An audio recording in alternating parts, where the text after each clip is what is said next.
तो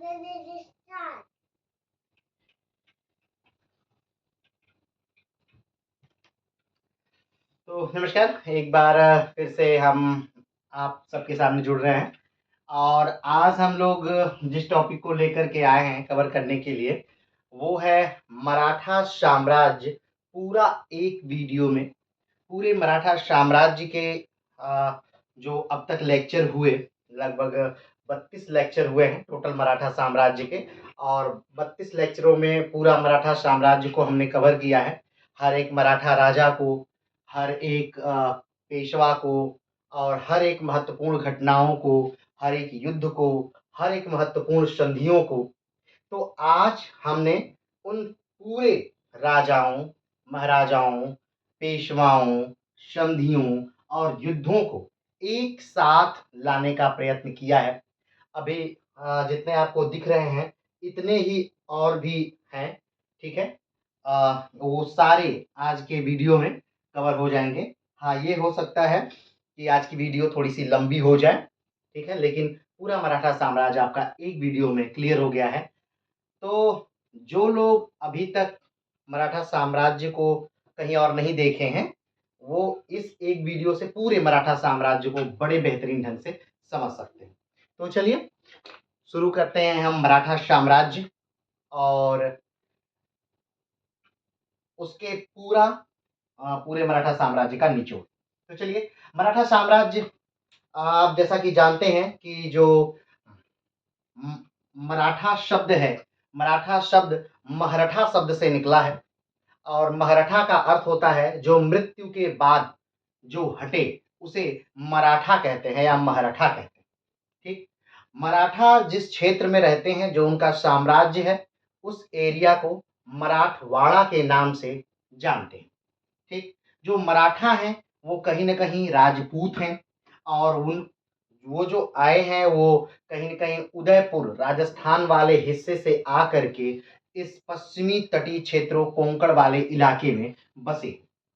सबसे पहले मराठाओं का उल्लेख जो मिलता है सैनिक के तौर पे कार्य करने का, वो बहमनी साम्राज्य के अंतर्गत मिलता है और मराठा साम्राज्य को एक साम्राज्य के तौर पे स्थापित करने का श्रेय जो दिया जाता है वो शिवाजी को दिया जाता है। शिवाजी, और इन्हीं शिवाजी से मराठा साम्राज्य को हम सन के साथ शुरू करेंगे। तो चलिए मराठा साम्राज्य को उनके संरक्षक या उनके संस्थापक शिवाजी से हम प्रारंभ करते हैं।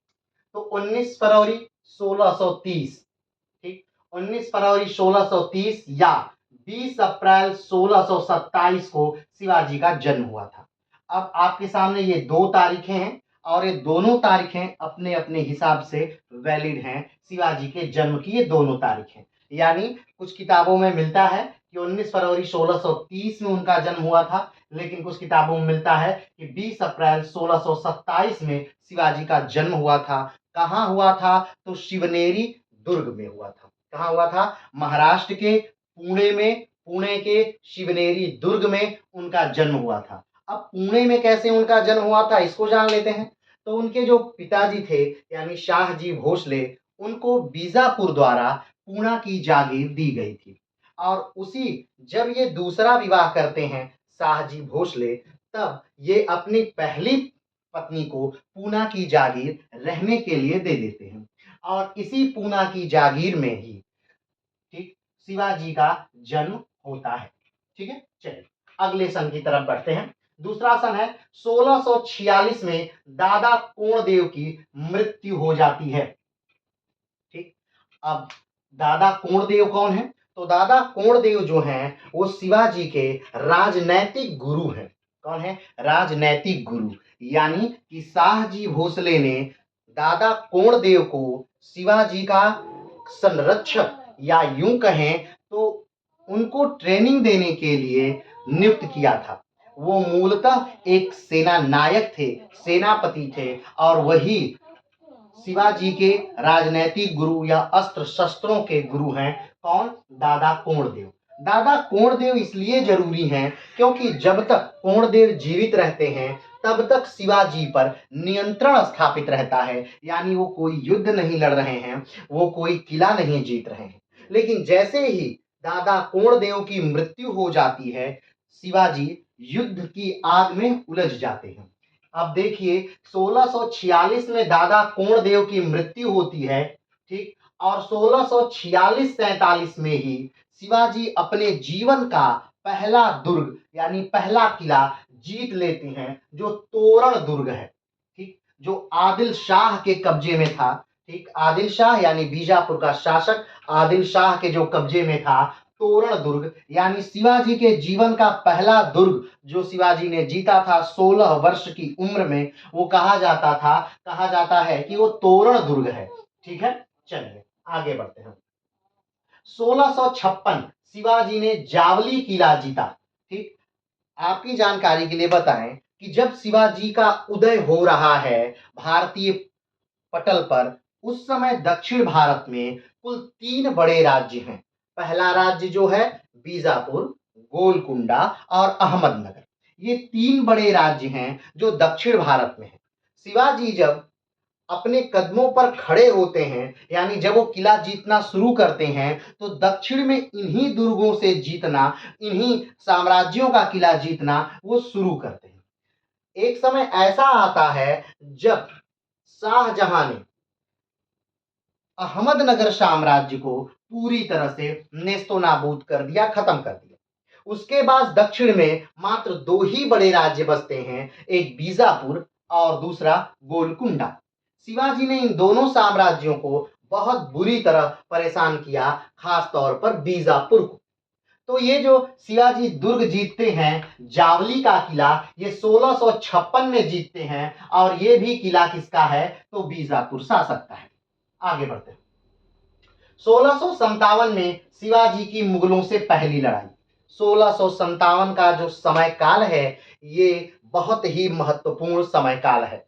कारण कि 1657 में जो मुगलिया सल्तनत है, इसकी रूह बदल जाती है, यानी शाहजहां का शासनकाल समाप्त करके शाहजहां का बेटा, जिसका नाम औरंगजेब है, वो गद्दी पर बैठता है अपने भाइयों को मार करके, और सबसे महत्वपूर्ण अपने सबसे बड़े भाई दारा शिकोह की हत्या कर या उसे पूरे दिल्ली में कटे सर के माध्यम से घुमाकर और उसके कटे सर को अपने पिता शाहजहां को गिफ्ट के तौर पर भेजवाकर।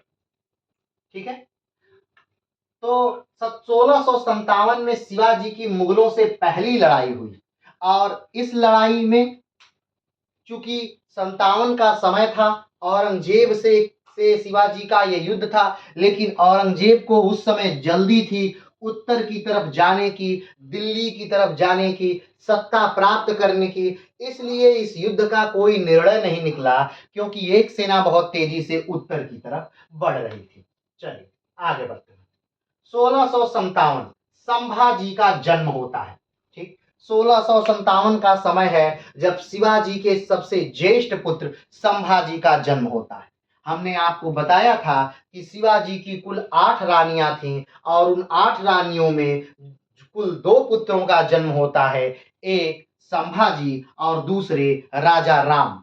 जो संभाजी हैं, ये शिवाजी के सबसे बड़े पुत्र हैं, और शिवाजी की मृत्यु जब होगी तो ये संभाजी ही राजा बनेंगे। तो इन संभाजी का जन्म 1657 में होता है।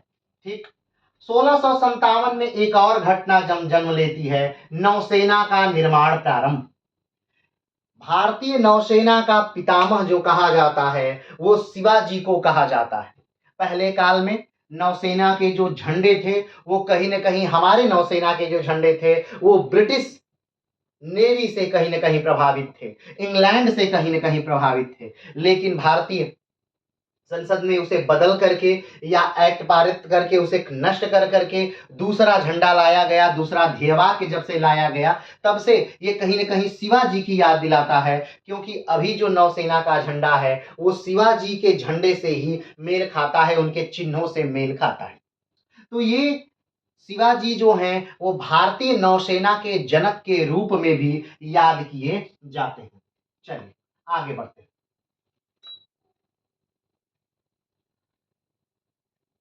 1659 अफजल खान की हत्या। ठीक, 1659 में क्या होती है? अफजल खान की हत्या होती है।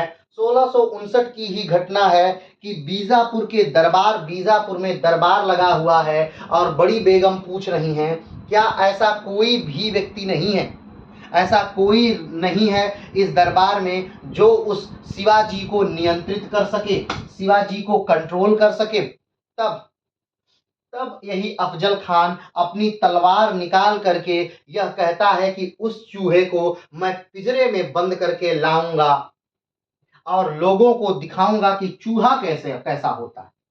और इसके लिए यानी कि शिवाजी को पकड़ने के लिए मुझे घोड़े से उतरने की भी जरूरत नहीं है।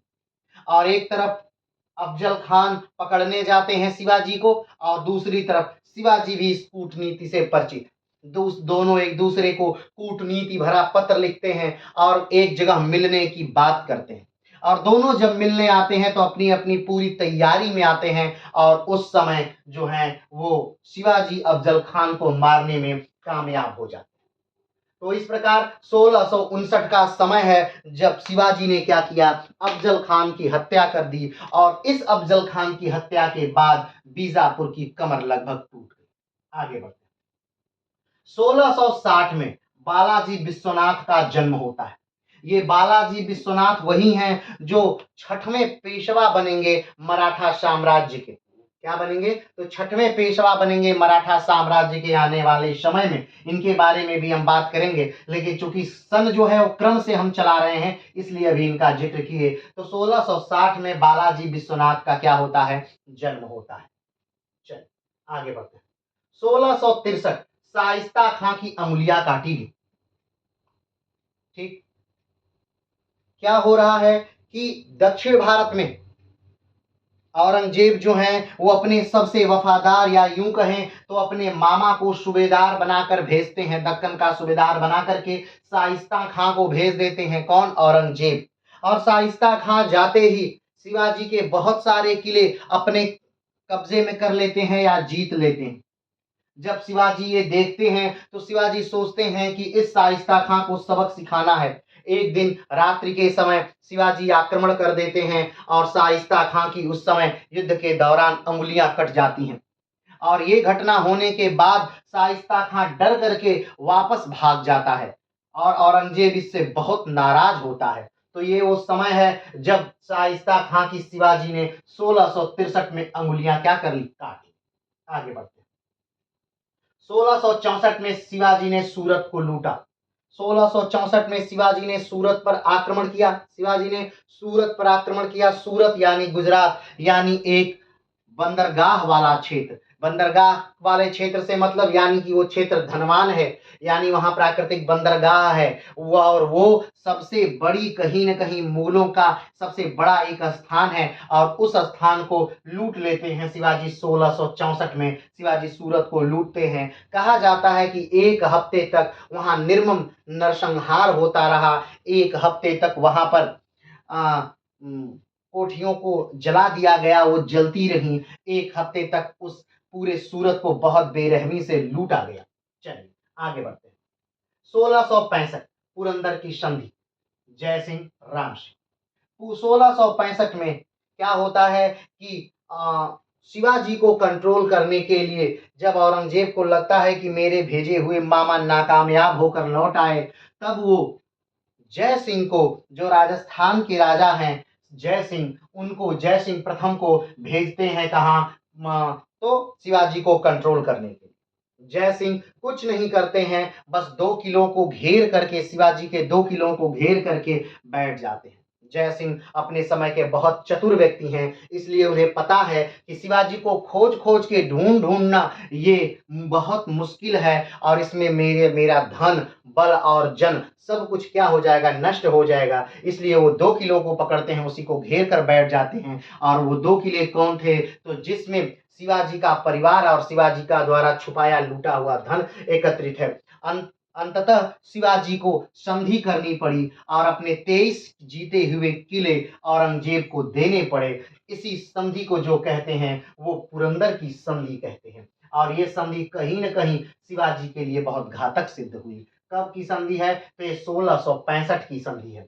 1665 की संधि के बाद राजा जय सिंह जो हैं, वो कहीं न कहीं शिवाजी को इसलिए मना लेते हैं कि आप औरंगज़ेब के पास जाइए, औरंगज़ेब हो सकता है तो दक्षिण भारत के किसी बड़े अभियान में आपको भेज दे, या कहीं दक्षिण भारत में ही आपको सूबेदार बना दे, या कोई उच्च पद आपको दे दे। इन सब चीज़ों से शिवाजी को लगता है कि हाँ, मुझे जाकर के औरंगज़ेब से एक बार मिलना चाहिए, और औरंगज़ेब से मिलने के लिए 5 मार्च 1666 को शिवाजी आगरा के लिए निकलते हैं। 5 मार्च 1666 में शिवाजी आगरा के लिए निकलते हैं, और उस आगरा पहुंचने के लिए आगरा का खर्च देता है कौन? तो औरंगजेब 1 लाख रुपए देता है शिवाजी को, ताकि वो अपने स्थान पूर्णा से कहाँ आ सके? आगरा आ सके। ठीक, आगे बढ़ते हैं। जब शिवाजी आगरा पहुंचते हैं, उस दिन क्या है? तो औरंगजेब का जन्मदिन है। उस दिन क्या है? औरंगजेब का जन्मदिन है, और उस दिन ढेरों लोग आकर के औरंगजेब से मिल रहे हैं, और उस समय शिवाजी भी जाकर मिलते हैं। शिवाजी अपने यहाँ से ले गए नजराने औरंगजेब को पेश करते हैं। औरंगजेब अपने एक व्यक्ति के कानों में कुछ कहता है, और वो व्यक्ति शिवाजी को ले जाकर के सबसे पिछले तीसरी कतार में सबसे पीछे खड़ा कर देता है। औरंगजेब जब शिवाजी ये देखते हैं कि मैं जहाँ खड़ा हूँ वहाँ से बादशाह तो दिख भी नहीं रहा है, तो ये बातें शिवाजी को बड़ी बुरी लगती। वो राम सिंह से बड़े जोर जोर से कहने लगते हैं। राम सिंह कौन है? तो राम सिंह हैं जय सिंह के लड़के, और राम सिंह को ही जिम्मेदारी दी गई थी शिवाजी को पुणे से आगरा लाने की।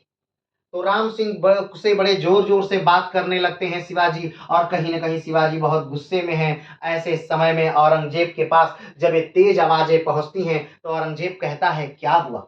राम सिंह बड़ा राजनैतिक उत्तर देते हैं कि बादशाह, शेर जंगल का जानवर है, और उसे यहाँ पर बहुत गर्मी हो गई है, यहाँ की ताप उसे बर्दाश्त नहीं हो रहा है। तो औरंगजेब कहता है ठीक है, इनको बाहर ले जाइए और इन पर गुलाब जल का छिड़काव करिए। जब ये ठीक हो जाएं तो दरबार बिना खत्म हुए ही इन्हें सीधे इनके रहने वाले स्थान पर ले जाइए।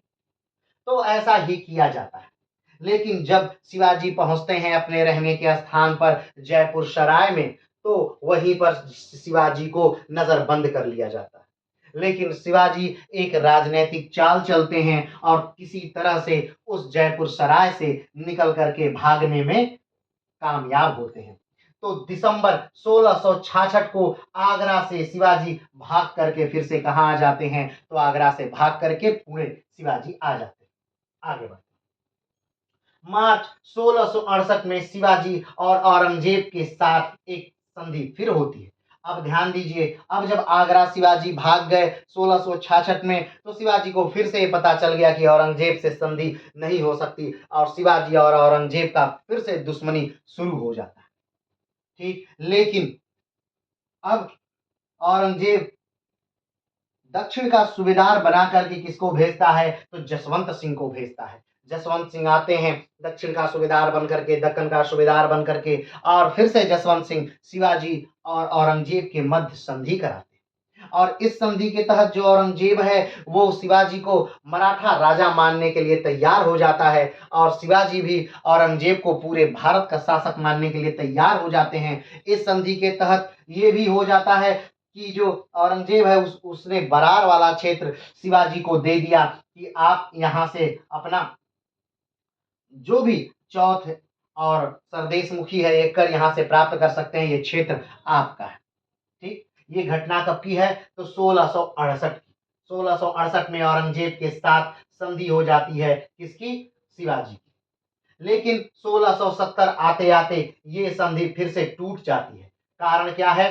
1670 में औरंगजेब का जो पुत्र है, ठीक, वो आकर के शिवाजी के पास रहने लगता है।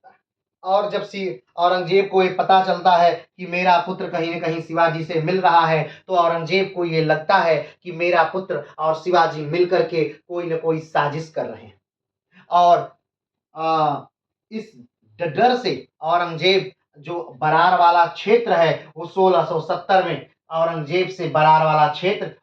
औरंगजेब ने बरार वाला क्षेत्र शिवाजी से क्या कर लिया? वापस ले लिया। 1670 में औरंगजेब ने बरार वाला क्षेत्र शिवाजी से वापस ले लिया और इस जब बरार वाला क्षेत्र वापस ले लिया तो कहीं न कहीं ये शिवाजी के लिए एक बड़ा आघात था, क्योंकि शिवाजी को फिर से निम्न दिखाया गया और शिवाजी ने इसका बदला लेने के लिए औरंगजेब के बहुत सारे किले 1670 में लूटे और औरंग शिवाजी ने फिर एक से एक बहुत बड़ा निर्णय लिया। 1670 में ही शिवाजी ने औरंगजेब 1670 में औरंगजेब ने बरार वापस ले लिया और 1670 में ही शिवाजी और औरंगजेब की संधि क्या हो जाती है, टूट जाती है। 1670 में ही शिवाजी के दूसरे पुत्र राजा राम का जन्म हो रहा है। ध्यान रखिएगा, 1670 में राजा राम का जन्म हो रहा है और 1680 में शिवाजी की मृत्यु हो जाएगी। यानी जब ये राजा राम यानी शिवाजी के दूसरे पुत्र मात्र 10 वर्ष के होंगे तभी शिवाजी की क्या हो जाएगी, मृत्यु हो जाएगी। तो 1670 में औरंगजेब बरार वापस ले लिया। 1670 में शिवाजी औरंगजेब की संधि टूट गई। 1670 में शिवाजी ने दूसरी बार सूरत को लूटा। पहली बार सूरत को कब लूटा था, तो 1664 में शिवाजी ने पहली बार सूरत को लूटा था और दूसरी बार जब संधि टूटती है तब 1670 में फिर से शिवाजी ने सूरत को लूटा। ठीक, आगे बढ़ते। 1670 में शिवाजी के सेनानायक तान्हाजी ने कोंडाना दुर्ग जीत लिया। ठीक, ये तान्हाजी शिवाजी के बहुत ही प्रिय हैं। ठीक, शिवाजी तान्हाजी के मरने पर शिवाजी ने एक बात कही थी कि दुर्ग तो जीत लिया लेकिन सिंह चला गया। ठीक, इन पे आगे बढ़ते हैं। 1670 में शिवाजी ने करनाल, माहुली, सिंहगढ़, लौहगढ़ जीता। ध्यान दीजिएगा, 1670 में ही सूरत को लूटा। 1670 में ही औरंगजेब से संधि टूटती है। उस संधि टूटने के ही एवज में लूटा जाता है और संधि टूटने के ही एवज में जो है शिवाजी ने करनाल को जीता, माहुली को जीता, सिंहगढ़ को जीता, लौहगढ़ को जीता। आगे बढ़ते, जून 1674 में शिवाजी का प्रथम राज्याभिषेक होता है। अब जब शिवाजी को लगता है कि औरंगजेब मुझे राजा मानने वाला नहीं है, तब शिवाजी को ये लगता है कि ठीक है, कोई मुझे राजा माने या ना माने, मैं राजा हूं तो मैं अपना राज्याभिषेक कराऊंगा। तो शिवाजी ने अपना राज्याभिषेक करवाया कब, 1674 में। 1674 में शिवाजी ने क्या कराया, अपना राज्याभिषेक करवाते हैं। किससे, तो बनारस के पंडित हैं विश्वेश्वर भट्ट, जो कभी न कहीं कभी मराठवाड़ा में ही रहते थे और यहाँ से जाकर के यानी महाराष्ट्र से जाकर के बनारस में बस गए थे। इनका नाम है विश्वेश्वर भट्ट। तो विश्वेश्वर भट्ट से शिवाजी ने क्या कराया, तो अपना राज्याभिषेक कराया। यहाँ पर लिखा है पहली बार राज्याभिषेक कराया। पहली बार राज्याभिषेक का अर्थ है कि शिवाजी ने अपने जीवन में 2 बार राज्याभिषेक करवाया। कारण कि एक बार जब राज्याभिषेक कराते हैं तो शिवाजी की जो माँ है वो क्या हो जाती हैं, मर जाती हैं। इसलिए शिवाजी को लगता है कि ये मेरा राज्याभिषेक शुभ नहीं है, इसलिए पहली बार वो विश्वेश्वर भट्ट से क्या कराते हैं, राज्याभिषेक करवाते हैं। आगे बढ़ते हैं और दूसरी बात अभी आगे आएंगे। 1674 में जीजाबाई की मृत्यु होती है। 1674, ध्यान दीजिएगा, शिवाजी का राज्याभिषेक होता है 1674 में और कुछ ही दिनों के बाद शिवाजी की माता जीजाबाई की मृत्यु हो जाती है। 1674 में ही साईबाई की भी मृत्यु हो जाती है। एक तरफ उनकी पत्नी मर जाती है, एक तरफ उनकी माता मर जाती है। तो शिवाजी को लगता है कहीं न कहीं ये संधि क्या है, ये संधि बुरी है, ये संधि बेकार है, अरे ये राज्याभिषेक कहीं न कहीं अशुभ है। तो फिर से क्या कराते हैं, अपना राज्याभिषेक करवाते हैं। तो 4 अक्टूबर 1674 में शिवाजी का क्या होता है, दोबारा राज्याभिषेक होता है और इस बार किसके द्वारा होता है, तो निश्चलपुरी ब्राह्मण द्वारा होता है और इस बार की जो उनका राज्याभिषेक होता है वो तांत्रिक विधि से होता है। तो शिवाजी ने अपने राज्याभिषेक कितने बार करवाया, तो 2 बार करवाया और पहली बार भी 1674 में ही और दूसरी बार 1674 में। ठीक है, आगे बढ़ते हैं। 1674 में ही सोयराबाई को पटरानी का सम्मान दिया गया। 1674 में जब शिवाजी अपना राज्याभिषेक कराते हैं तो एक तरफ राज्याभिषेक होने के तुरंत बाद ही वो क्या करते हैं, तो जो सोयराबाई है, सोयराबाई यानी राजा राम की जो माँ है, ये सोयराबाई कौन है, ये राजा राम की क्या है, माँ है।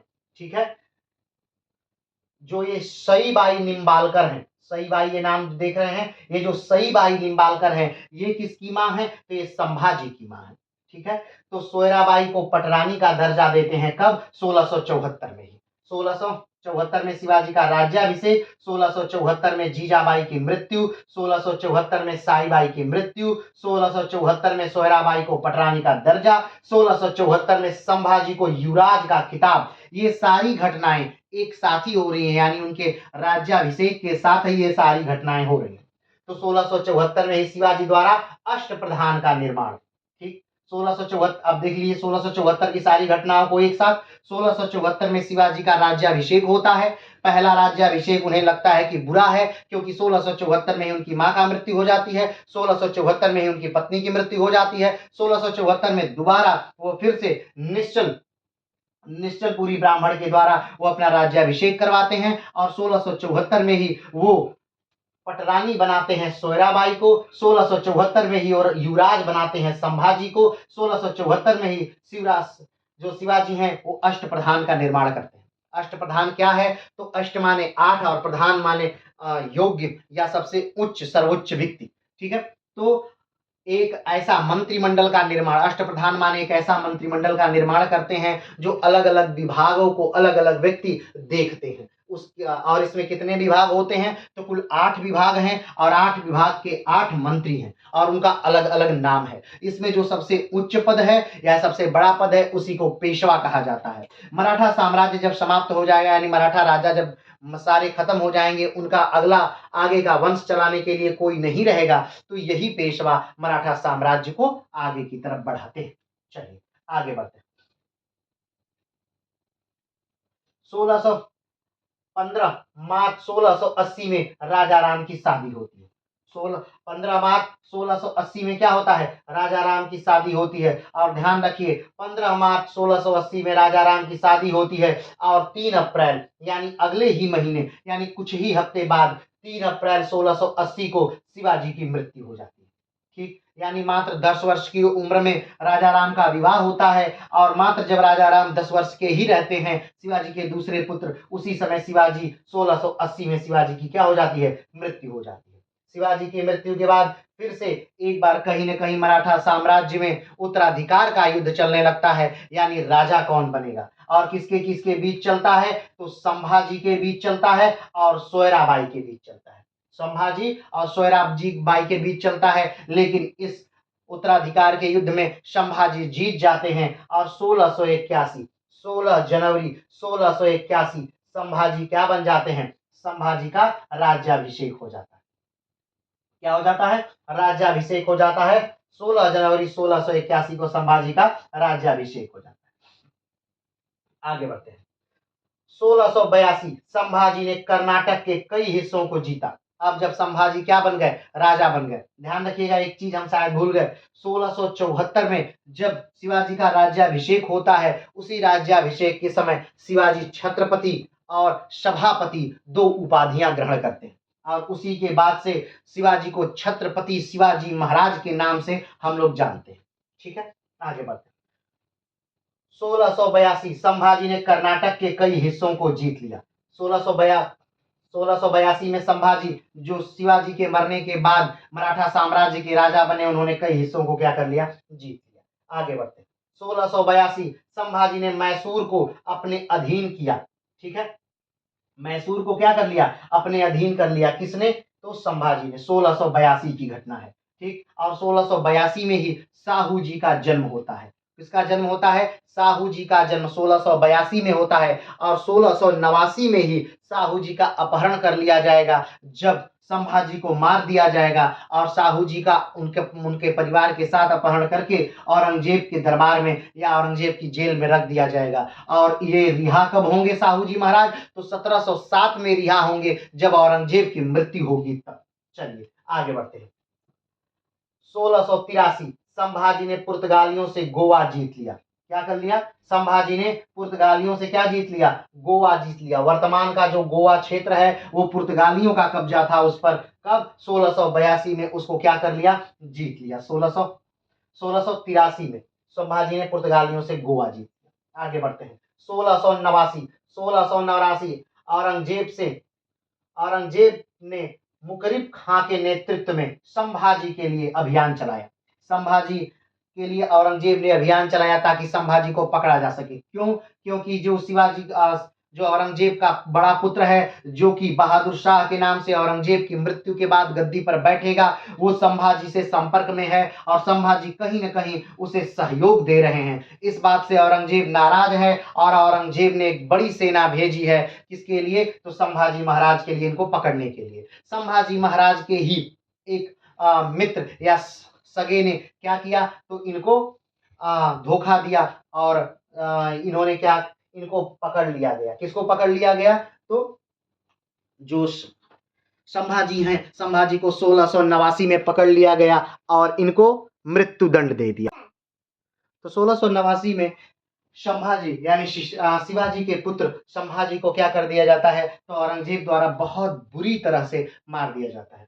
ठीक है, आगे बढ़ते हैं। औरंगजेब ने 1689 में ही एक और घटना होती है। संभाजी के जो पुत्र हैं शाहूजी महाराज, जिनका जिक्र हमने अभी ऊपर किया था कि संभाजी के क्या कौन है? एक पुत्र हैं शाहूजी महाराज।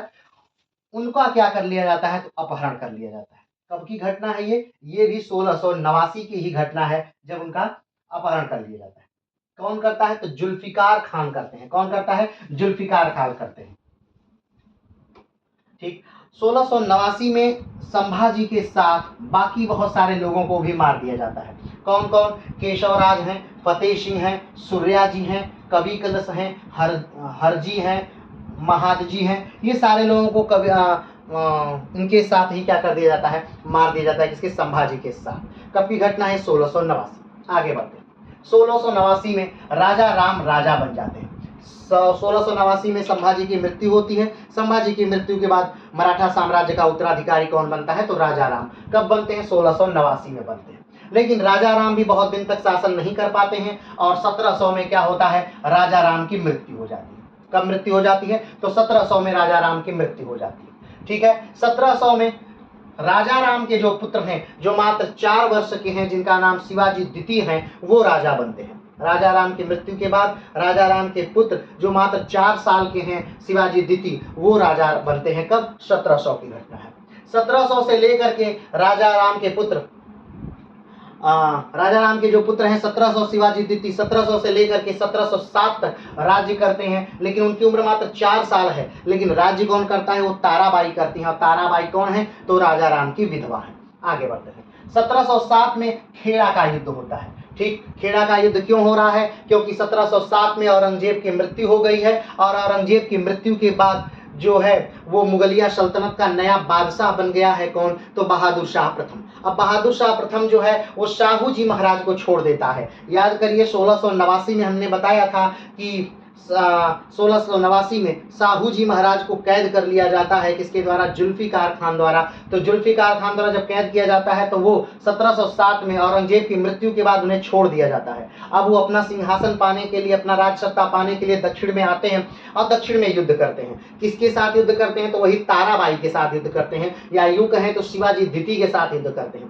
तो 1707 में शाहूजी और ताराबाई के साथ खेड़ा का युद्ध होता है, जिसमें कौन जीत जाता है? तो शाहूजी महाराज जीत जाते हैं। और अब नए राजा कौन बन गए मराठा साम्राज्य के? तो शाहूजी महाराज बन गए। तो 1708 में शाहूजी महाराज क्या बन गए? मराठा साम्राज्य के नए राजा बन गए। आगे बढ़ते हैं। 1708 में सेनाकर्ते का पद बना। 1708 में जब शाहूजी महाराज आते हैं तो शाहूजी महाराज को जो सबसे ज्यादा सहायता करने वाले व्यक्ति हैं वो बालाजी विश्वनाथ हैं। और बालाजी विश्वनाथ बहुत ज्यादा सहायता करते हैं। किसको?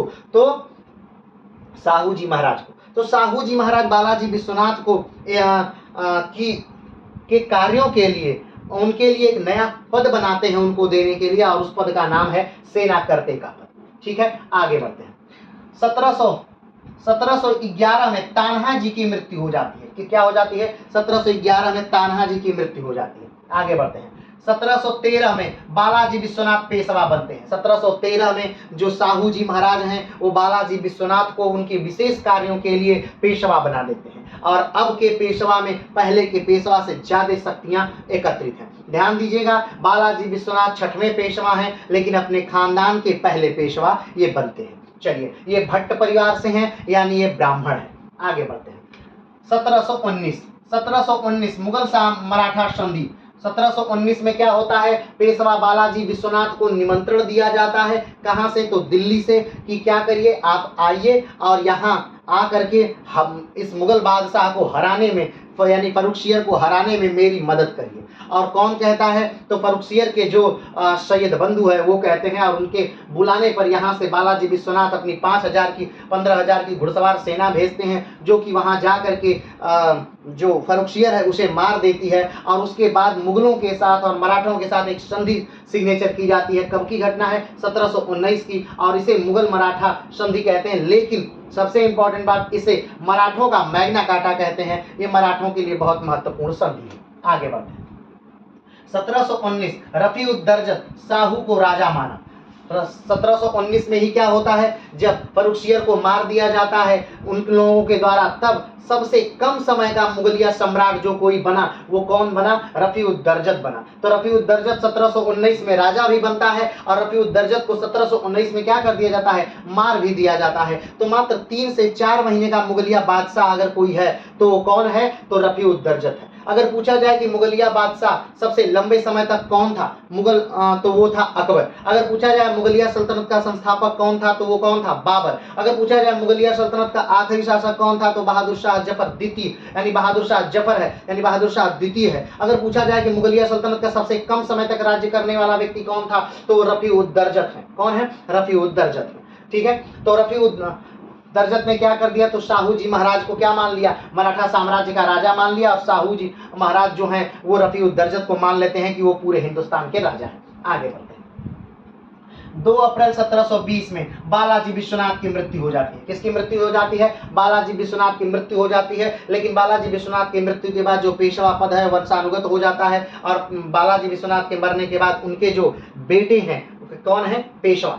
ठीक है, उनके जो बेटे हैं बाजीराव, वो उनको क्या बना दिया जाता है, तो पेशवा बना दिया जाता है। आगे बढ़ते हैं। 1720 में बाजीराव पेशवा बने। क्या बने, 1720 में बाजीराव पेशवा बन जाते हैं। 8 दिसंबर बालाजी बाजीराव का क्या होता है, जन्म होता है। 8 दिसंबर बालाजी बाजीराव का जन्म होता है। ये बालाजी बाजीराव किसके बच्चे हैं, ये बाजीराव के बच्चे हैं। जब बाजीराव कब बन रहे हैं, पेशवा, तो 1720 में बाजीराव पेशवा बन रहे हैं। और 1720 में ही बालाजी बाजीराव का क्या हो रहा है, जन्म हो रहा है, जो बाजीराव के सबसे बड़े बेटे हैं। ठीक है, बाजीराव के कुल कितने बेटे हैं, 2 बेटे हैं, एक बालाजी बाजीराव और दूसरा रघुनाथ राव। रघुनाथ राव आगे बहुत महत्वपूर्ण किरदार है, याद रखिएगा। आगे बढ़ते हैं।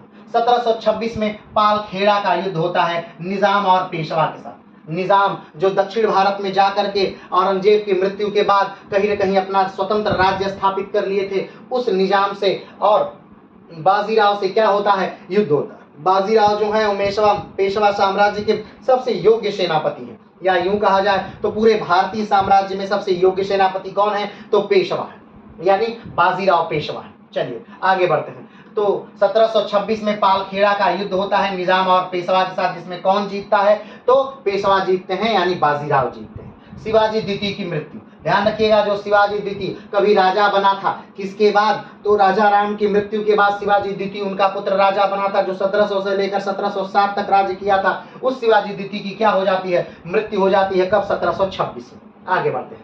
1728 मुंगी गांव की संधि, निजाम प्लस मराठा, निजाम और मराठा के साथ 1728 में मुंगी गांव की संधि होती है। आगे बढ़ते हैं।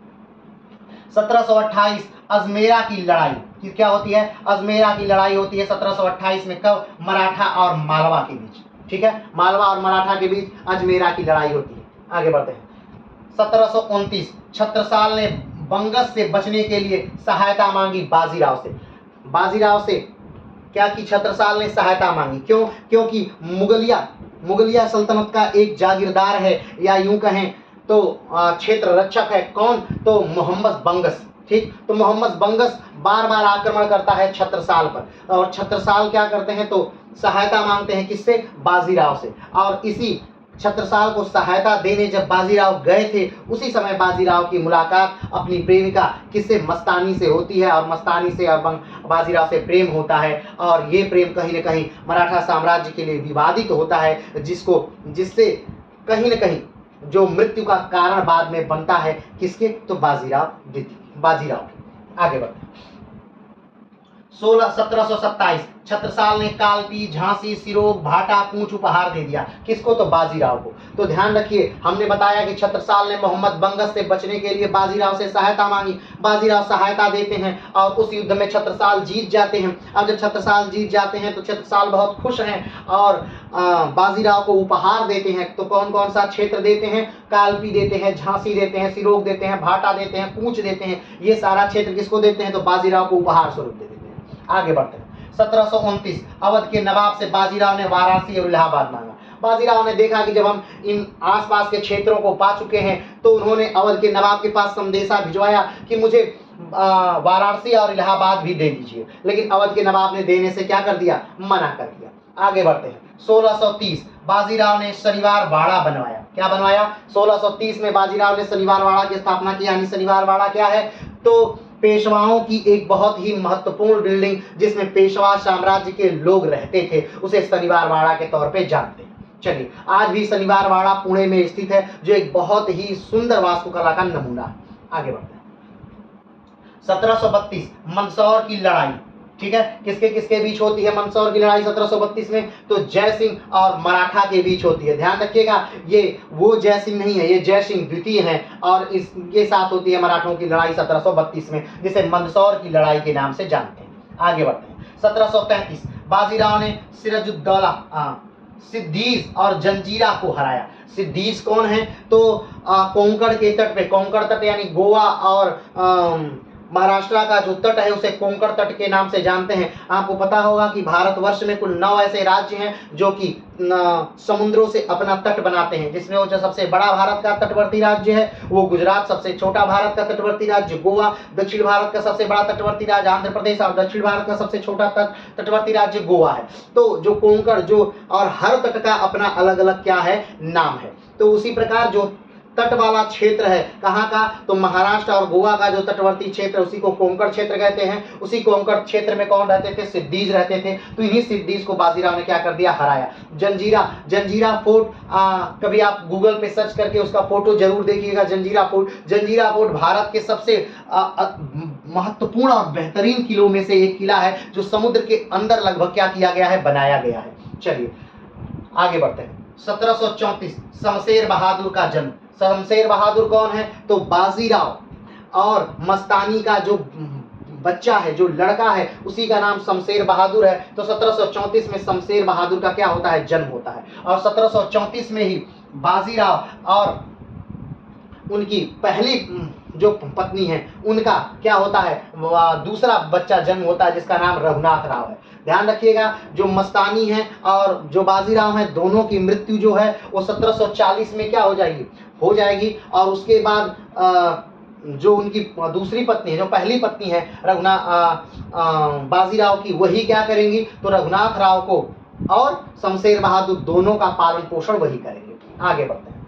1736 बाजीराव राजपुताना में चौथ वसूलने जाते हैं। ध्यान रखिएगा, मराठों का कद इतना बढ़ जाता है कि अब बाजीराव कहाँ आ गए? राजस्थान वाले इलाके में आकर के राजपूतों से क्या वसूलते हैं? चौथ वसूलते हैं। आगे बढ़ते हैं। 1737 बाजीराव को दिल्ली पर आक्रमण कर दिया। क्या कर दिया? 1737 में बाजीराव ने क्या कर दिया? दिल्ली पर आक्रमण कर दिया। मात्र 500 सैनिकों के साथ बाजीराव ने दिल्ली पर आक्रमण कर दिया और दिल्ली को जीत भी लिया। कहा जाता है उस समय दिल्ली की जो स्थायी सेना थी वो दिल्ली से कहीं और युद्ध लड़ने गई थी और लगभग 3 दिनों तक बाजीराव दिल्ली में रहे। दिल्ली को लूट कर फिर बाजीराव वापस आ गए। आगे बढ़ते हैं। 1737 भोपाल का युद्ध। जब दिल्ली से लूट करके या दिल्ली से लड़ करके बाजीराव जब वापस आ रहे थे, तब उसके बाद जो अवध के नवाब हैं वो संदेशा भेजते हैं निजाम को कि आप बाजीराव जा रहे हैं और बाजीराव कहीं ना कहीं कमजोर हैं, तो इनको घेरिए और यहाँ पर क्या करिए? इनके साथ युद्ध करिए, इनको हराइए।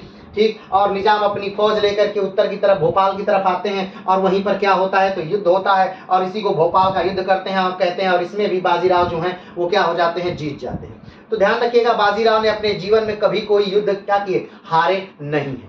आगे बढ़ते। 1738 दुरई सराय की संधि। किसकी क्या होती है? 1738 में भोपाल के युद्ध के बाद जो होता है वो दुरई सराय की क्या हो जाती है? संधि हो जाती है। ठीक, और इसके बाद से जो मालवा वाला क्षेत्र है वो हमेशा हमेशा के लिए किसको दे दिया जाता है? तो बाजीराव को मिल जाता है। किस संधि के बाद? दुरई सराय की संधि के बाद। चलिए आगे बढ़ते हैं। ठीक, अगला है 1738, मालवा मराठों के कब्जे में हो गया। क्या हो गया? तो मालवा मराठों के। चलिए आगे बढ़ते हैं। 1738 मालवा मराठों के कब्जे में हो गया। ठीक है, दुरई सराय की संधि के बाद हमेशा हमेशा के लिए जो है वो मालवा किसके कब्जों में आ गया? तो मराठों कब्जों में आ गया है, पेशवा के कब्जे में आ गया। आगे बढ़ते हैं। 1739 बाजीराव ने सालसेट बसईन जीत लिया। सालसेट बसईन वाला इलाका कौन सा? यानी मुंबई वाला जो क्षेत्र है, ये जो मुंबई जो शहर है, ये जो बसईन है या सालसेट जो इलाका, ये एक द्वीप है, बहुत बड़ा द्वीप है। उसी द्वीप पर एक छोटी सी जगह है, कौन से? दक्षिण में मुंबई। ठीक है, तो उस भाग को क्या कर लिया? जीत लिया बाजीराव ने। सालसेट को क्या कर लिया? जीत लिया। और सालसेट द्वीप को जीत लिया जिसके अंतर्गत मुंबई है। ध्यान रखिएगा, यही 1739 में जीता हुआ जो सालसेट है, वो जब प्रथम आंग्ल मराठा युद्ध होगा तो जो संधि होगी, उस संधि के तहत ये सालसेट और बसईन क्या किया जाएगा? तो अंग्रेजों को दे दिया जाएगा। यही, और उस सालसेट और बसईन को किसने जीता है? तो बाजीराव ने जीता है। और उसको कौन गवाएगा? तो इसी बाजीराव का जो पुत्र है जिसका नाम रघुनाथ राव है, वो जब जाएगा अंग्रेजों से संधि करने के लिए, तो वो इसको क्या कर देगा? गवा देगा। ठीक है, आगे बढ़ते हैं।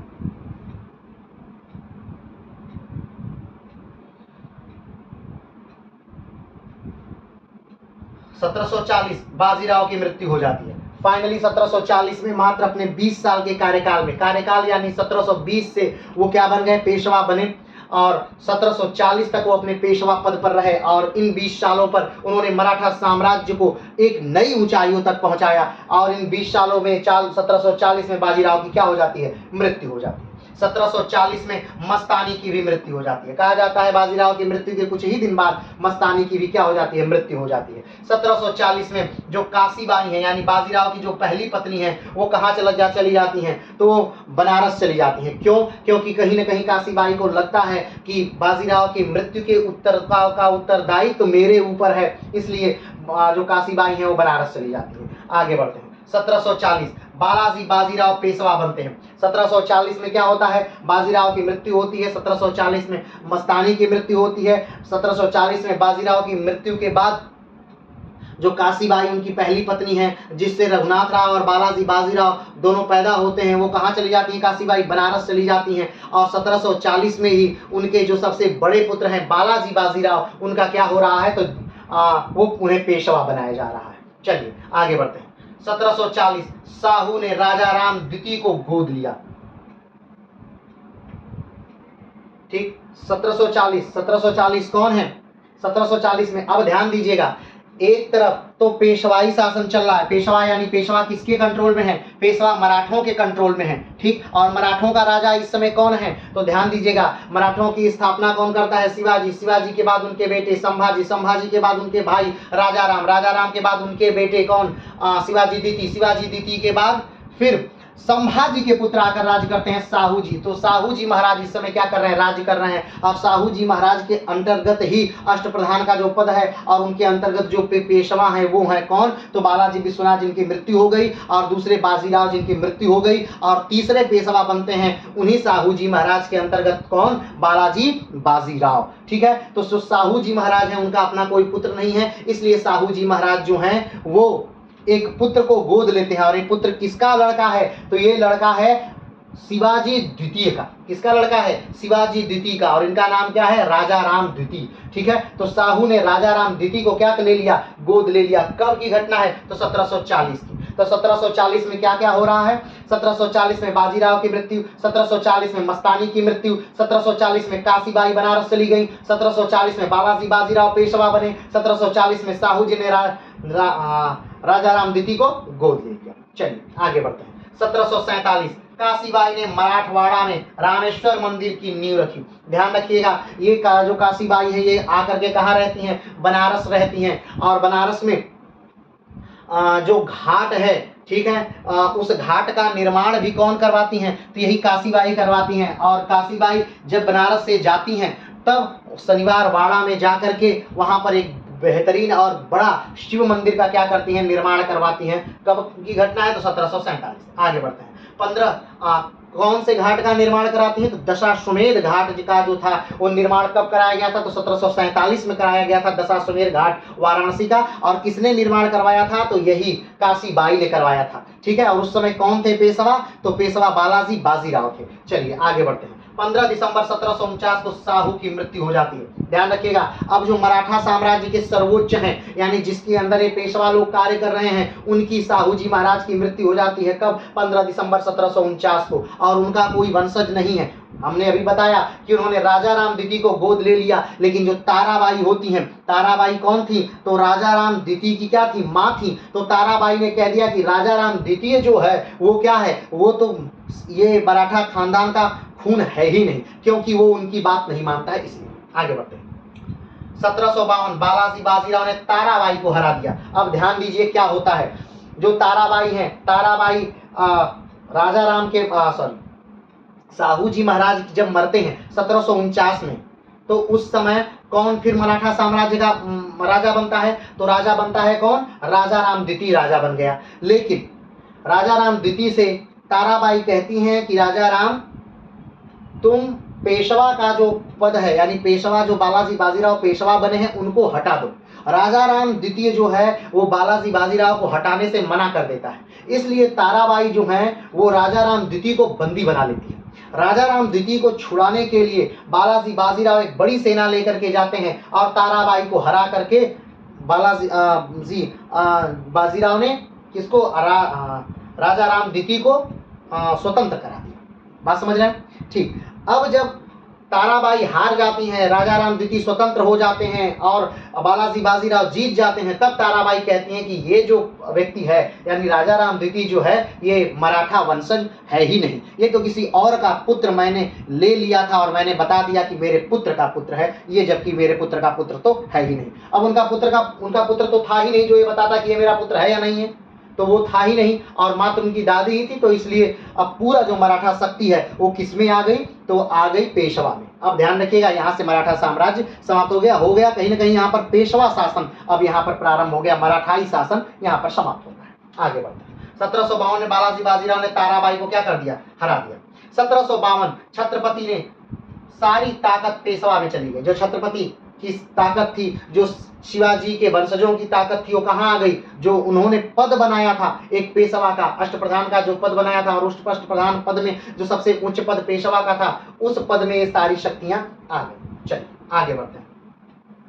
1752 मुगल मराठा संधि। 1752 में क्या हो गया? मुगल मराठा संधि हो जाती है। कब की घटना है? ये 1752 की घटना है कि मुगल मराठा संधि हो जाती है।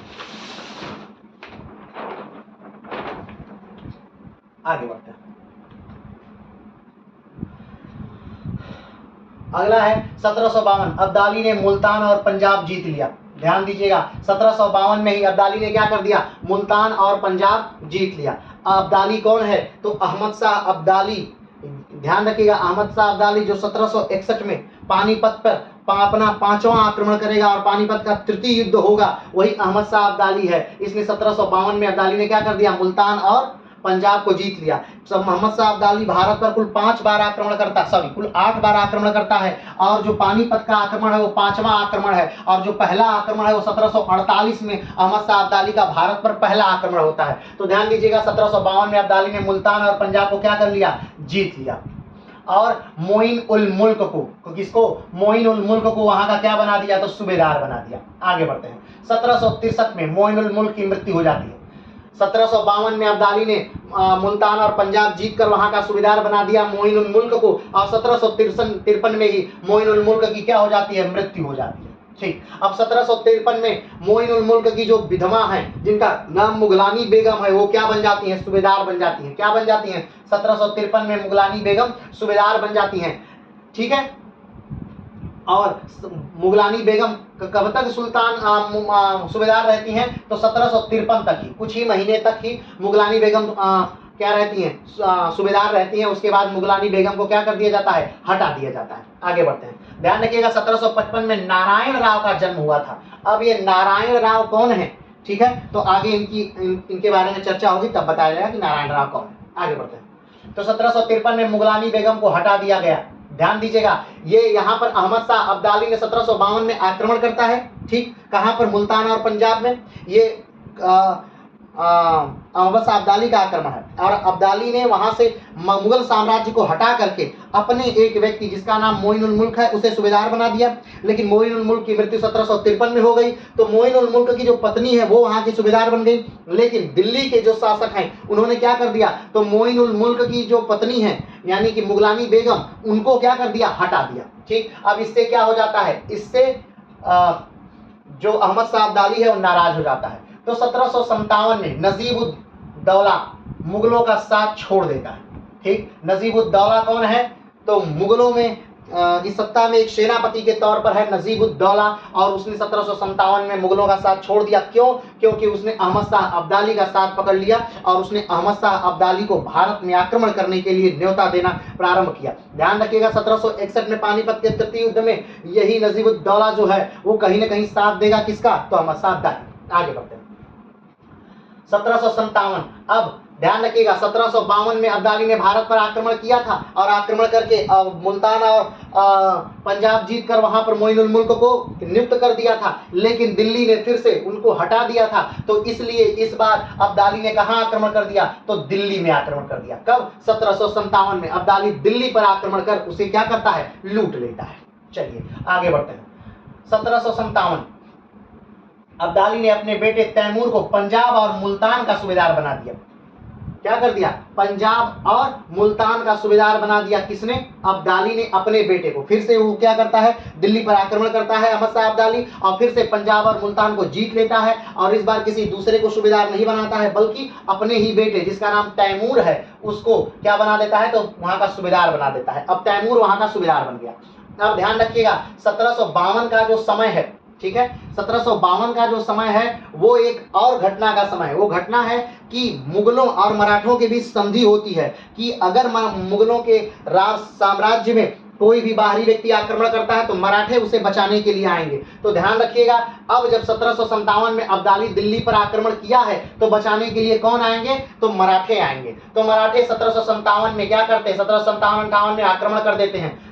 किसके अंतर्गत, तो रघुनाथ राव सेनापति हैं उनके अंडर में मराठे आक्रमण करते हैं दिल्ली पर, मुल्तान पर, अटक पर, पंजाब पर, सारे भागों को क्या कर लेते हैं, मराठे जीत लेते हैं। कब की घटना है ये, 1757-58 की घटना है। कौन है, सेनापति रघुनाथ राव ने अब्दाली के बेटे को हराया और दिल्ली क्या कराया, मुक्त करा दिया। ठीक है, तो दिल्ली क्या हो जाती है, मुक्त हो जाती है। किसके अंडर से, ध्यान रखिए, 1757 में अब्दाली ने जो आक्रमण किया था तो अब्दाली के प्रभाव से दिल्ली मुक्त हो जाती है, पंजाब और मुल्तान भी मुक्त हो जाता है और जो तैमूर है वो भाग करके अपने पिता के पास चला जाता है। अब इस घटना से फिर से बहुत ज्यादा कौन नाराज हो जाता है, अहमद शाह अब्दाली फिर से नाराज हो जाता है। तो अहमद शाह अब्दाली फिर से एक विशाल फौज का निर्माण करता है, कहाँ आने के लिए, तो दिल्ली में आक्रमण करने के लिए या मराठों पर आक्रमण करने के लिए। चलिए आगे बढ़ते हैं।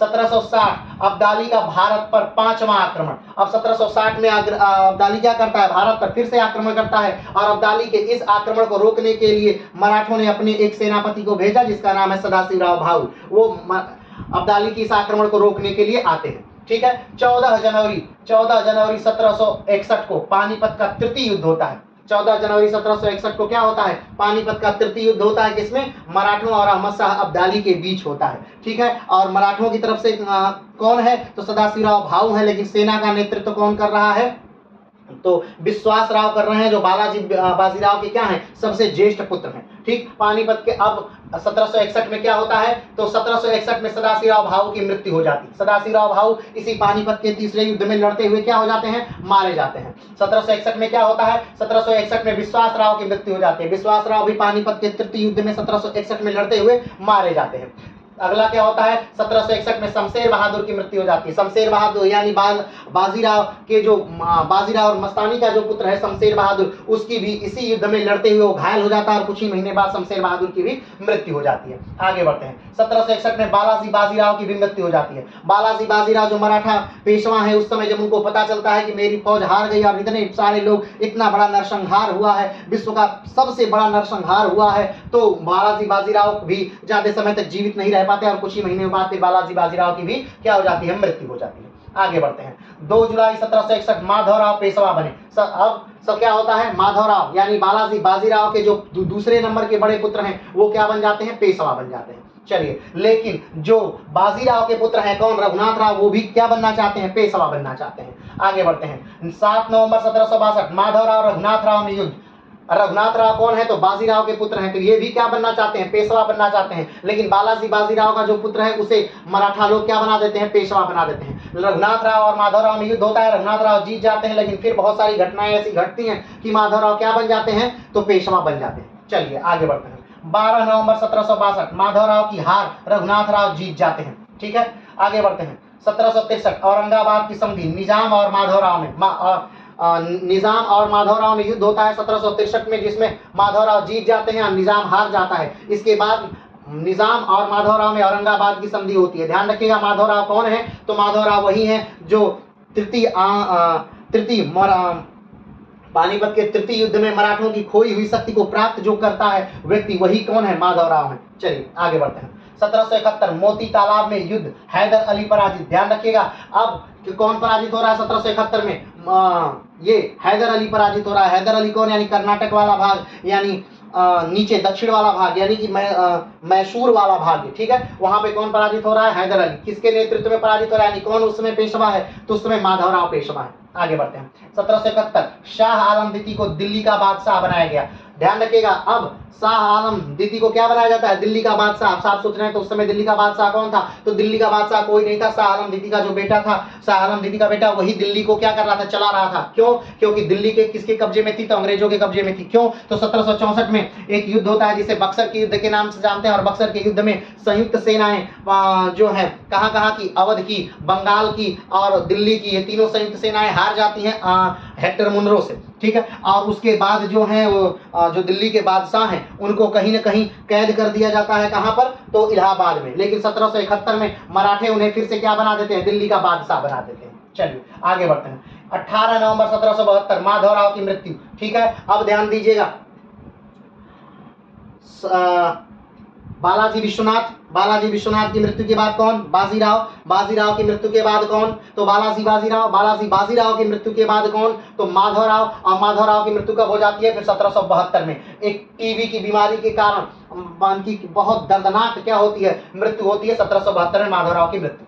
ठीक, 1772 में फिर से पेशवा बनना चाहते हैं कौन, रघुनाथ राव। तो लेकिन रघुनाथ राव को पेशवा नहीं बनने दिया जाता है मराठों द्वारा, और बना दिया जाता है माधवराव के भाई हैं, कौन, माधवराव के भाई हैं नारायण राव, उनको पेशवा बना दिया जाता है। ठीक है, लेकिन अभी आगे बढ़ते हैं। तो 1772 में माधवराव की पत्नी साराबाई जो है वो क्या हो जाती है, माधवराव के साथ सती हो जाती है अपनी मर्जी से। ध्यान रखिएगा, 1680 में जब शिवाजी मरे थे तो शिवाजी की जो पत्नी है कौन,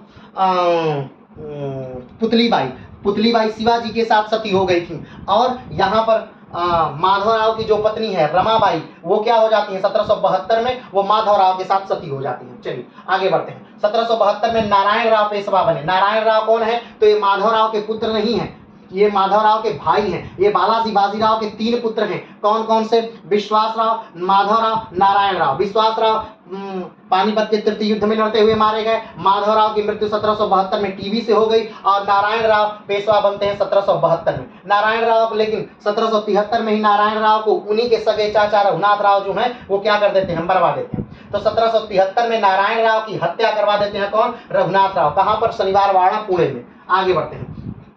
5 दिसंबर 1773 रघुनाथ राव पेशवा बनते हैं। कौन पेशवा बनता है, 1773 में रघुनाथ राव पेशवा बनते हैं। आगे बढ़ते हैं। 28 मार्च 1774 रघुनाथ राव पेशवाई समाप्त। ठीक, रघुनाथ राव को क्या कर दिया जाता है, पेशवा पद से हटा दिया जाता है। क्यों, क्योंकि अब मराठा सरदारों को पता चल जाता है कि जो नारायण राव है जिनकी हत्या करवाई गई थी, उनकी पत्नी को एक पुत्र होने वाला है, और एक पुत्र हो चुका है जिसका नाम है माधवराव द्वितीय। तो माधवराव द्वितीय मात्र 40 दिन का है, तो उसको एक 12 भाई परिषद जो है, जो एक परिषद बनाई गई है नारायण राव की मृत्यु के बाद, उसने क्या बना दिया, राजा पेशवा बना दिया। और पेशवा बनाने के बाद उन्होंने क्या किया, रघुनाथ राव पर एक अभियोग चलाया, या यूं कहें तो उन पर केस चलाया गया, और रघुनाथ राव को मृत्यु दंड की सजा हो जाती। आगे बढ़ते हैं। तो 1774 माधवराव द्वितीय पेशवा बने। 40 दिन का बालक क्या बन जाता है? पेशवा बन जाता है। और 1774 में ही शास्त्री प्रभु ने मृत्यु दंड दिया। किसको? रघुनाथ राव को। मृत्यु दंड की सजा दी गई, मृत्यु दंड कभी दिया नहीं गया। आगे बढ़ते हैं। 1775 सूरत की संधि होती है। अब ध्यान रखिएगा, यहाँ पर जब रघुनाथ राव को मृत्यु दंड दे दिया जाता है तो रघुनाथ राव भाग करके कहाँ आ जाते हैं? अंग्रेजों के पास आ जाते हैं। और अंग्रेजों के पास कहाँ पर? तो मुंबई प्रेसिडेंसी के पास आते हैं। मुंबई प्रेसिडेंसी के पास आकर के कहते हैं कि मुझे फिर से पेशवा बना दीजिए, बाकी लोग मुझे पेशवा पद से हटा दिए। अंग्रेज कहते हैं ठीक है, लेकिन उससे पहले एक संधि सिग्नेचर कर लिया जाए। तो वही है कौन सी संधि? सूरत की संधि। तो 1775 में सूरत की संधि सिग्नेचर होती है। किसके किसके बीच? रघुनाथ राव और बॉम्बे प्रेसिडेंसी यानी अंग्रेजों के बीच 1775 में संधि शुरू होती है। ठीक, संधि के बाद क्या हो जाता है? संधि के बाद प्रारंभ हो जाता है प्रथम आंग्ल मराठा युद्ध। क्या प्रारंभ हो जाता है? प्रथम आंग्ल मराठा युद्ध प्रारंभ हो जाता है। यानी अंग्रेजों ने किस पर क्या कर दिया? आक्रमण कर दिया। किस पर? तो पुणे पर यानी मराठों पर। जब ये बात पता चलती है, कहां पर पता चलती है? कलकत्ता प्रेसिडेंसी में। तो कलकत्ता प्रेसिडेंसी बहुत घबरा जाती है और वो कहती है नहीं, कलकत्ता प्रेसिडेंसी में जो वारेन हेस्टिंग है वो बहुत घबरा जाते हैं। वो कहते हैं नहीं, अभी पेशवा पद यानी मराठे जो है बहुत मजबूत हैं, तभी मराठों पर आक्रमण की एकदम जरूरत नहीं है। बंबई प्रेसिडेंसी वालों ने बहुत गलत किया है और इस युद्ध को क्या इस संधि को खत्म किया जाता है। और 1776 में वारेन हेस्टिंग ने अपना एक व्यक्ति भेजा जिसका नाम कर्नल आप्टन है। कब? 1776 में। और 1776 में मराठों और अंग्रेजों के बंद या मराठों और बंगाल प्रेसिडेंसी के बीच एक समझौता होता है जिसे पुरंदर की संधि कहते हैं। क्या कहते हैं? पुरंदर की संधि। अब चलिए आगे बढ़ते हैं। और इस पुरंदर की संधि से क्या हो जाता है? प्रथम आंग्ल मराठा युद्ध रुक जाता है। कब? 1776 में। 1777 पुरंदर की संधि टूटी। अब 1776 में जब पुरंदर की संधि हुई थी तो उस संधि में एक बात थी। बात क्या थी? कि कभी भी जो मराठे हैं वो किसी बाहरी शक्ति को या विदेशी शक्ति को अपने से कोई मतलब नहीं रखेंगे, उनसे कोई समझौता नहीं करेंगे। लेकिन जो नाना फडणवीस है उन्होंने 1777 में क्या किया? कोंकण का एक क्षेत्र जो है वो फ्रांसीसी कंपनियों को क्या कर दिया? दे दिया। इससे वारेन हेस्टिंग को बुरा लगता है और वारेन हेस्टिंग जो बंबई प्रेसिडेंसी है उसे खुली छूट दे देते हैं कि ठीक है आप पुणे पर आक्रमण करिए। और बंबई प्रेसिडेंसी जो है वो पुणे पर क्या कर देती है? आक्रमण कर देती है। ठीक है, अब फिर से युद्ध होता है 1777 में। लाल गांव का युद्ध होता है। किसके किसके बीच? मराठों और बंबई प्रेसिडेंसी के बीच। लेकिन ये युद्ध बहुत घातक है। इसमें क्या होता है? तो मराठे जीत जाते हैं और बंबई प्रेसिडेंसी जो है वो हार जाती है। अब बंबई प्रेसिडेंसी जब हार जाती है तो 1779 में, ठीक, 1779 में वार्ड गांव की संधि होती है। किसके किसके बाद? 20 तो मराठा और बंबई प्रेसिडेंसी के बाद वार्ड गांव की संधि होती है। जो संधि लगभग एक तरफा थी, पूरी तरह से मराठों के पक्ष में थी और ये बहुत शर्मनाक संधि थी। ये जब बातें फिर से पता चलती है वारेन हेस्टिंग की, तो वारेन हेस्टिंग बंबई प्रेसिडेंसी फिर से नाराज हो जाता है। और वारेन हेस्टिंग ने क्या किया? तो बंबई प्रेसिडेंसी की मदद के लिए 3 सेनाओं की टुकड़ी अलग अलग जनरलों के नेतृत्व में क्या कर दी? भेज दी। तो 1780 में गेडार्ड के नेतृत्व में जो सैनिक टुकड़ी भेजी गई, कहां से? कलकत्ता से। उसने अहमदाबाद को जीत लिया। ठीक है, आगे बढ़ते हैं। दूसरी सैनिक टुकड़ी भेजी गई किसके नेतृत्व में? 1781 में बोफल के नेतृत्व में। उसने क्या किया? ग्वालियर को 1781 में जीत लिया। तीसरी सैनिक टुकड़ी भेजी गई किसके नेतृत्व में? तो कैमे के नेतृत्व में। और उसने किसको जीत लिया? तो सिंधिया को जीत लिया। कब? 1781 में। ठीक है, अब 1777 में क्या होता है? फिर से पुरंदर की संधि टूटते ही 1777 में फिर से प्रथम आंग्ल मराठा युद्ध क्या हो जा रहा है? शुरू हो जा रहा है। चलिए आगे बढ़ते हैं।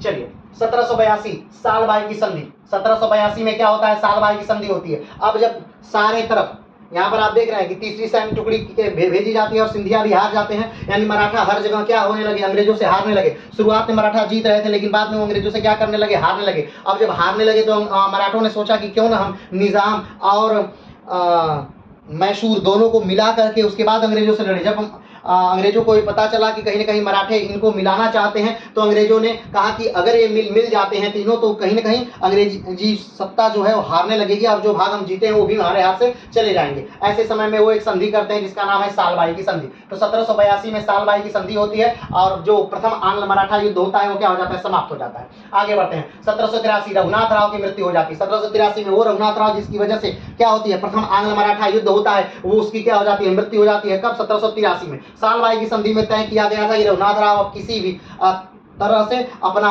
पद जाकर के नहीं मांगेंगे, इनको निश्चित पेंशन दे दी जाएगी और ये कहाँ रहेंगे? सूरत में ही रहेंगे रघुनाथ राव। 1783 में रघुनाथ राव की हो जाती है? मृत्यु हो जाती है। आगे बढ़ते हैं। 1788 गुलाम कादिर ने शाह आलम की आंखें फोड़ी। अब ध्यान दीजिएगा, हमने आपको बताया था कि 1771 में, कब 1771 में, 1771 में शाह आलम को दिल्ली का बादशाह बना दिया गया। 1764 के बाद जब अंग्रेजों ने दिल्ली को शाह आलम को हरा दिया था, उसके बाद से शाह आलम इलाहाबाद में कैद थे। तो 1764 से लेकर 71 तक शाह आलम कैद थे। 71 में फिर से मराठाओं ने उन्हें दिल्ली का बादशाह बना दिया। लेकिन गुलाम कादिर नामक एक जो रोहिल्ला सरदार है, वो क्या करता है, दिल्ली पर आक्रमण करता है, दिल्ली को जीत लेता है और शाह आलम की क्या कर देता है, आंखें फोड़ देता है। ये कब की घटना है, तो 1788 की घटना है। आगे बढ़ते हैं। 1788 में शाह आलम द्वितीय फिर से गद्दी पर बैठा गया। मराठों ने फिर से एक फौज भेजी, कहां पर, दिल्ली पर फौज भेजी, और जो गुलाम कादिर को क्या कर देता है, हरा देता है, और गुलाम कादिर को बहुत बुरी मौत मार दिया जाता है। और 1788 में अंधे शाह आलम द्वितीय को क्या कर दिया जाता है, फिर से गद्दी पर बैठा दिया जाता है। आगे बढ़ते हैं। 1755 में माधवराव द्वितीय ने आत्महत्या कर ली। ध्यान रखिएगा, माधवराव द्वितीय कौन है, माधवराव द्वितीय वही 40 दिन का बच्चा है जिसे गद्दी पर बैठाया गया था। किसका पुत्र है, तो नारायण राव का पुत्र है। किसका पुत्र है, नारायण राव का पुत्र है। वो नारायण राव जिसको रघुनाथ राव ने मरवा दिया था शनिवार वाड़ा में, उस नारायण राव का पुत्र है। और उसने क्या कर लिया, आत्महत्या कर लिया 1795 में। क्यों आत्महत्या कर लिया, क्योंकि नाना फडणवीस का इतना ज्यादा दबाव था, क्योंकि वो कोई कुछ काम अपने से कर ही नहीं पाता था। तो उसे लगा कि कहीं ना कहीं मैं बस कठपुतली हूँ, और उसने शनिवार वाड़े के सबसे ऊंची बिल्डिंग पर से कूद करके वहां से क्या कर ली, आत्महत्या कर ली। किसने, माधवराव द्वितीय ने। और इस प्रकार से माधवराव द्वितीय मर जाते हैं। तो माधवराव द्वितीय के मरने के बाद अब पेशवा कौन बनेगा, क्योंकि माधवराव द्वितीय का कोई लड़का है ही नहीं, नारायण राव का अब कोई लड़का है ही नहीं, ठीक है। तो अब पेशवा कौन बनेगा, तो क्या किया जाता है कि जो रघुनाथ राव का बेटा है, वो आदमी जो जीवन भर लड़ता रहा पेशवा बनने के लिए और पेशवा नहीं बन पाया, तो अब इतिहास ने नया करवट लिया है और उसे एक नया क्या दिया, मोड़ दिया है कि अब उसी रघुनाथ राव के पुत्र को क्या बना दिया जाता है, तो पेशवा बना दिया जाता है, और ये बनाना मजबूरी है। चलिए आगे बढ़ते हैं। तो 1775 में बाजीराव द्वितीय को पेशवा बना दिया गया, और ये किसके पुत्र हैं, तो ये रघुनाथ राव के पुत्र हैं। कौन, बाजीराव द्वितीय। और ध्यान रखिएगा, बाजीराव द्वितीय जो हैं यही आखिरी पेशवा होंगे, क्योंकि इन्हीं के समय में द्वितीय आंग्ल मराठा युद्ध, तृतीय आंग्ल मराठा युद्ध होगा, और जिसके बाद इन्हें हार करके बिठूर भेज दिया जाएगा। आगे बढ़ते हैं। 1800 नाना फडणवीस की मृत्यु। वो व्यक्ति जो कब से मराठा साम्राज्य को चला रहा था, तो जब से नारायण राव जब से नारायण राव की हत्या हुई थी, तब से मराठा साम्राज्य को चला रहा था। वो व्यक्ति क्या हो गया, वो उसकी मृत्यु हो जाती है 1800 में। और 1800 में उसकी मृत्यु के बाद जो मराठा संघ है, यानी भोसले, सिंधिया, होलकर, गायकवाड़ का ये जो संघ है, वो संघ क्या हो जाता है, लगभग टूट जाता है, और वो संघ अब आपस में ही क्या होता है, लड़ना प्रारंभ कर देता है। आगे बढ़ते हैं। 1802 में बीठू जी की हत्या कर दी जाती है। 1802 में क्या की जाती है, बीठू जी की हत्या कर दी जाती है। आगे बढ़ते हैं। 1802 में यशवंत राव का पूना पर आक्रमण। अब ध्यान दीजिएगा, क्या होता है, जो सिंधिया और होलकर हैं ये आपस में लड़ रहे हैं। सिंधिया और होलकर क्या कर रहे हैं, आपस में लड़ रहे हैं। ये दो मराठा संघ हैं और ये दोनों आपस में लड़ रहे हैं, और कहीं न कहीं पेशवा ने सिंधिया का साथ दिया, और पेशवा ने क्या किया, बीठू जी की हत्या करवा दी। बीठू जी कौन है, तो यशवंत राव के क्या है, छोटे भाई हैं। यशवंत राव के छोटे भाई हैं बीठू जी, और बीठू जी की हत्या करवा दी। किसने करवा दी, तो पेशवा ने, यानी बाजीराव द्वितीय ने बीठू जी की हत्या करवा दी। अब इससे यशवंत राव क्या हो गए, यशवंत राव होलकर बहुत नाराज हो गए, और इन्होंने पूना पर आक्रमण कर दिया। यानी सोचिए, मराठा संघ का ही एक सदस्य होलकरों ने क्या कर दिया, पुणे पर आक्रमण कर दिया, और सिर्फ आक्रमण ही नहीं किया बल्कि पुणे को क्या कर लिया, जीत लिया। तो 1802 में यशवंत राव क्या कर लिए, पुणे को जीत लिया। 1802 में बीठू जी की हत्या होती है। 1802 में यशवंत राव पुणे पर आक्रमण करते हैं, और 1802 में ही पुणे को क्या कर लिया जाता है, जीत लिया जाता है। ठीक, आगे बढ़ते हैं। 1802 में विनायक राव पेशवा बनाए गए। अब विनायक राय कौन है, ध्यान रखिएगा, विनायक राव हैं अमृत राव के पुत्र। विनायक राव कौन है, अमृत राव के पुत्र हैं। और विनायक राव कौन है, तो ये अमृत राव को गोद लिया था रघुनाथ राव ने। यहाँ पे थोड़ा सा इतिहास में ट्विस्ट है। अमृत राव को गोद लिया था किसने, रघुनाथ राव ने, ठीक है। और रघुनाथ राव अमृत राव के लड़के हैं विनायक राव, तो कहीं ना कहीं ये भी क्या हो गए, पेशवा हुए, ये भी उत्तराधिकारी हो सकते हैं। तो यशवंत राव होलकर जब क्या करते हैं, जीतते हैं, और माधवराव द्वितीय की जो विधवा है उन्होंने क्या लिया था, गोद लिया था विनायक राव को, ठीक है। तो जब यशवंत राव पुणे को जीतते हैं तो वो खुद पेशवा नहीं बनते हैं, बल्कि विनायक राव को पेशवा बना देते हैं, ठीक है। तो 1802 में विनायक राव को क्या कर दिया गया, पेशवा बना दिया गया। आगे बढ़ते हैं। 31 दिसंबर 1802 में बेसिन की संधि होती है। क्या होती है, 31 दिसंबर 1802 में बेसिन की संधि। अब बेसिन की संधि क्या है, तो जब बाजीराव द्वितीय को पुणे से भगा दिया गया, वहां होलकरों का कब्जा हो गया, यशवंतराव होलकर का कब्जा हो गया, तब बाजीराव द्वितीय क्या किए, बेसिन के क्षेत्र में आ गए। बेसिन क्षेत्र यानी अंग्रेजों के क्षेत्र में जो बेसिन दे दिया गया था, याद करिए प्रथम आंग्ल मराठा युद्ध में किसको दे दिया गया था, अंग्रेजों को दे दिया गया। तो अंग्रेजों की वहां पे अब क्या है, ऑफिस है, कोठी है, तो वहीं पर बेसिन क्षेत्र में आते हैं। बेसिन क्षेत्र में आकर के अंग्रेजों से कहते हैं कि मुझे पेशवाई दिलाइए, मुझे फिर से पेशवा बनना है, मुझे फिर से पेशवा बनाइए, इसके बदले में आपको क्या चाहिए। तो अंग्रेज बहुत सारी शर्तें रखते हैं, उसमें एक शर्त जो सबसे इंपॉर्टेंट है और जो संधि होती है उसी संधि को क्या कहते हैं, बेसिन की संधि होती है। तो आप बेसिन की संधि कब हो रही है, 1802 में बेसिन की संधि। याद करिए प्रथम आंग्ल मराठा युद्ध को शुरू होने से पहले सूरत की संधि हुई थी और द्वितीय आंग्ल मराठा युद्ध को शुरू होने से पहले बेसिन की संधि हो रही है, और दोनों संधियों में क्या है, अंग्रेजों का कहीं ना कहीं फायदा है। चलिए, तो बेसिन की संधि होती है, आगे बढ़ते हैं। 1802 में कैम्बे की संधि होती है। सबसे पहले अब देखिए, अब अंग्रेज जब आक्रमण करने वाले हैं किसके ऊपर, जो सिंधिया जब होलकरों के ऊपर आक्रमण करने वाले हैं। क्यों होलकरों के ऊपर आक्रमण करने वाले हैं, ताकि जो बाजीराव द्वितीय हैं उनको पुनः दिलवा सके। तो सबसे पहले गायकवाड़ के पास जाते हैं और कहते हैं देखिए हम होलकरों पर आक्रमण करने जा रहे हैं, तो ऐसा ना हो कि आप होलकरों की मदद करने पहुंच जाइएगा। तो उनसे ही सबसे पहले गायकवाड़ों से, जो एक संघ के सदस्य हैं गायकवाड़, इनसे क्या कर लेते हैं, 1802 में कैम्बे की संधि कर लेते हैं। अब ध्यान रखिएगा, गायकवाड़ वो हैं जो द्वितीय आंग्ल मराठा युद्ध और तृतीय आंग्ल मराठा युद्ध दोनों में युद्ध से क्या रहेंगे, दूर रहेंगे। क्यों, क्योंकि ये अंग्रेजों के पक्षधर हो जाते हैं। आगे बढ़ते हैं।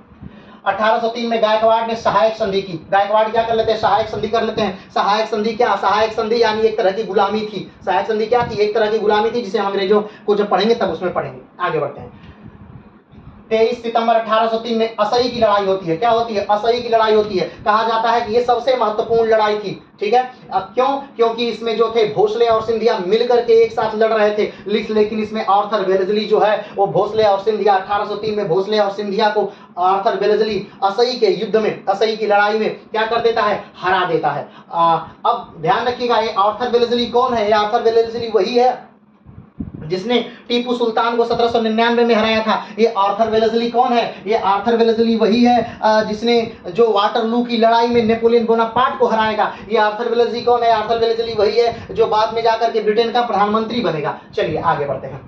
तो आर्थर वेलेस्ली ने क्या किया, भोसले और सिंधिया को संयुक्त सेना को क्या कर दिया, हरा दिया। और आर्थर वेलेस्ली ने अपनी आत्मकथा में लिखा है कि ये युद्ध मेरे जीवन का सबसे कठिनतम युद्ध में से था, वाटरलू के युद्ध से भी ये युद्ध कहीं ज्यादा कठिन था। आगे बढ़ते हैं। 1803 में देवगांव की संधि होती है। अब जब भोसले और सिंधिया दोनों असई के युद्ध में हार गए तो भोसले से एक संधि की जाती है 1803 में, जिसे देवगांव की संधि की जाती है, और भोसले और सिंधिया से भी एक संधि की जाती है जिसे सुरजी अंजन गांव की संधि कहते हैं। ध्यान रखिएगा, असई के युद्ध में जब भोसले और सिंधिया हारे तो दोनों से अलग अलग संधि की जाती है। भोसले जिसे जो संधि की जाती है वो देवगांव की संधि थी, और सिंधिया से जो संधि की जाती है वो सुरजी अंजन गांव की संधि थी। आगे बढ़ते हैं। 1805 राजघाट की संधि होती है। 1805 में क्या होती है, राजघाट की संधि होती है। किसके साथ, अंग्रेजों और होलकरों के साथ। सबसे लास्ट तक जो लड़े थे वो कौन लड़े थे, होलकर लड़े थे, लेकिन चूंकि अकेले लड़ रहे थे इसलिए हारने के चांसेस जाते थे और हार गए। तो 1805 में क्या होता है, राजपुर घाट की संधि होती है होलकरों और अंग्रेजों के बीच, और यहीं पर क्या हो जाता है, तो कहीं ना कहीं युद्ध क्या हो जाता है, समाप्त हो जाता है।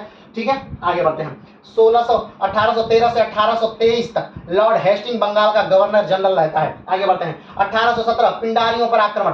अब ध्यान दीजिए, यहां पर समाप्त हो गया क्या, 1806 में द्वितीय आंग्ल मराठा युद्ध समाप्त हो गया। अब यहां से शुरू हो जाता है, देखिए 1817 में 17 पर अंग्रेजों ने क्या किया, एक बड़ी सेना बनाना शुरू किया। क्यों, क्योंकि वो पिंडारियों पर आक्रमण करना चाहते हैं। पिंडारियों पर आक्रमण अंग्रेज क्यों करना चाहते हैं, क्योंकि जो पिंडारी हैं वो कहीं ना कहीं सेना में रहते थे, किसके, मराठों के सेना में रहते थे। लेकिन मराठों के सेना में पिंडारी रहते तो थे, लेकिन मराठों से कोई भी शुल्क नहीं लेते थे। उसके बदले वो क्या लेते थे, तो तनख्वाह नहीं लेते थे। उसके बदले वो क्या लेते थे, जब भी कहीं युद्ध होता था, जब भी कहीं लूट होती थी, युद्ध के बाद जो लूट होती थी, तो उसमें जो लूटा जाता था धन, उसमें एक बड़ा जो लूट था, लूट का माल पिंडारी लेते थे। तो एक तरह से मराठों को भी सेना मिल जाती थी और पिंडारियों को भी धन मिल जाता था, तो दोनों एक दूसरे के साथ सहारे चलते रहते थे। लेकिन जब द्वितीय आंग्ल मराठा युद्ध हो गया और सारे जो मराठा ग्रुप थे वो उन्होंने कहीं ना कहीं सहायक संधि सिग्नेचर कर लिया, तो मराठों को युद्ध लड़ने की जरूरत ही नहीं थी। जब मराठों को जब युद्ध लड़ने की जरूरत नहीं थी तो पिंडारी कहां से किसके साथ लड़ेंगे, और जब पिंडारी लड़ेंगे नहीं तो उनके जीविका पार्जन के लिए धन कहां से आएगा। तब उन्होंने क्या किया, उन्होंने आसपास के राजाओं को, नवाबों को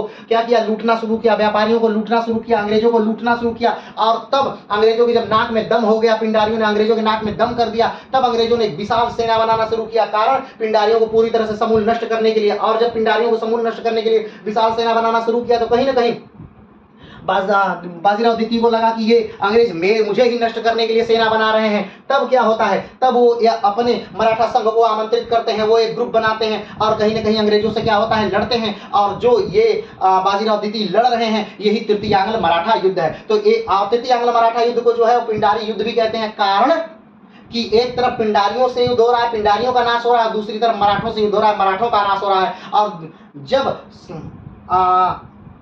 पिंडारियों का नाश होगा उसी समय मराठों का नाश हो जाएगा और 1818 में पिंडारी और मराठे दोनों क्या हो जाएंगे, एक ही साथ समाप्त हो जाएंगे। चलिए आगे बढ़ते हैं। 1 जून 1817 पूना की संधि होती है। अब ध्यान रखिएगा, अब बाजीराव द्वितीय जो है वो सेना बना रहे हैं, वो सब लोगों को मिला रहे हैं, सारे जो मराठे हैं, मराठा संघ है, उनको मिला रहे हैं। और कहीं ना कहीं भनक लग जाती है अंग्रेजों को कि ये कुछ ना कुछ कर रहे हैं। तब अंग्रेजों ने इनसे जो एक संधि सिग्नेचर किया जिसका नाम था पूना की संधि। आगे बढ़ते हैं। 1817 तृतीय आंग्ल मराठा युद्ध प्रारंभ। 1817 में ही तृतीय आंग्ल मराठा युद्ध क्या हो जाता है, प्रारंभ हो जाता है। और 5 नवंबर 1817 को ग्वालियर की संधि होती है। ग्वालियर की संधि किसके साथ होती है, तो सिंधिया के साथ ग्वालियर की संधि होती है। याद रखिएगा, तृतीय आंग्ल मराठा युद्ध में गायकवाड़ और सिंधिया भाग नहीं लेते हैं। क्यों? क्योंकि सिंधिया पहले ही पकड़ लिए जाते हैं और सिंधिया से अंग्रेजों का एक संधि हो जाती है, ग्वालियर की संधि। और सिंधिया जो है वो साथ देंगे अंग्रेजों का, किसको हटाने में, तो पिंडारियों को नष्ट करने में अंग्रेजों के साथ सिंधिया की सेना लड़ रही है। तो सिंधिया जो है अंग्रेजों के पक्ष के साथ लड़ रहे हैं, पिंडारियों को खत्म करने में, अंग्रेजों के विपक्ष में नहीं लड़ रहे हैं। तो सिंधिया और गायकवाड़ दोनों अंग्रेजों के विपक्ष में नहीं लड़ेंगे इस बार तृतीय आंग्ल मराठा युद्ध में। आगे बढ़ते हैं। 1818 तृतीय आंग्ल मराठा युद्ध समाप्त हो जाता है। 1818 में क्या होता है, तृतीय आंग्ल मराठा युद्ध समाप्त हो जाता है। और इसी तरह से पेशवाई साम्राज्य जो है वो क्या कर दिया गया, समाप्त कर दिया। पेशवाई साम्राज्य क्या कर दिया गया, समाप्त कर दिया। वैसे तो पेशवाई को समाप्त कब कर दिया गया था, इसी जो पूना की समझौता था, ये जो पूना का समझौता 1817 का पूना का समझौता जो इसी में पेशवा को समाप्त कर दिया गया। यानी वो सारा जो संघ है, मराठों का संघ है, उसके वो लीडर नहीं रहेंगे, वो पद उनका पहले ही समाप्त कर दिया गया। लेकिन इसके बाद मराठा साम्राज्य भी क्या कर दिया गया, लगभग समाप्त कर दिया गया। पेशवा पद ही क्या कर दिया गया, खत्म कर दिया गया। जो अंतिम पेशवा थे कौन, बाजीराव द्वितीय, इनको उठा करके वहां से, यानी इनके जड़ से के साथ समूल उठा करके इनको उत्तर प्रदेश के कानपुर के बिठूर में ला करके रख दिया जाता है और यहीं पर इनको मासिक पेंशन दिया जाता है। और चूंकि इनके कोई पुत्र नहीं था, इन्होंने एक लड़का गोद लिया था जिसका नाम था नाना साहब द्वितीय। और जब इनकी मृत्यु हो जाती है 1851 में, तो इनकी पेंशन जो थी वो इनके लड़के को अंग्रेजों ने देने से मना कर दिया। क्यों? क्योंकि वो बोलते हैं कि आप तो दत्तक पुत्र हैं। और इसके बाद जो इनके बच्चे हैं नाना साहब द्वितीय, वो कहीं ना कहीं कानपुर से 1857 में गदर का क्या करेंगे, तो नेतृत्व करेंगे। ठीक है, तो यहाँ पर पूरी तरह से मराठे क्या हो जाते हैं, समाप्त हो जाते हैं। और आज हमने एक वीडियो में पूरा मराठा साम्राज्य, पूरा पेशवाई साम्राज्य, पूरा प्रथम आंग्ल द्वितीय, प्रथम द्वितीय तृतीय, पूरा मराठा अंग्रेजों के साथ युद्ध समाप्त कर दिया, कारण के साथ, सनों के साथ। इस पूरे सन को एक साथ लिख लीजिएगा और आगे की क्लास के लिए कमेंट बॉक्स में जरूर से कमेंट करिएगा कि आप लोग क्या पढ़ना चाहते हैं, क्या मैसूर पढ़ना चाहते हैं, बंगाल पढ़ना चाहते हैं, हैदराबाद पढ़ना चाहते हैं, ठीक है, या सिख पढ़ना चाहते हैं। कमेंट बॉक्स में जो सबसे ज़्यादा कमेंट रहेगा पढ़ने का कि क्या हम पढ़ना चाहते हैं, उसी की क्लास आगे की वीडियो में ली जाएगी। तो आज के लिए इतना ही, फिर मिलेंगे एक नई वीडियो के साथ। तब तक के लिए नमस्कार, धन्यवाद, जय हिंद।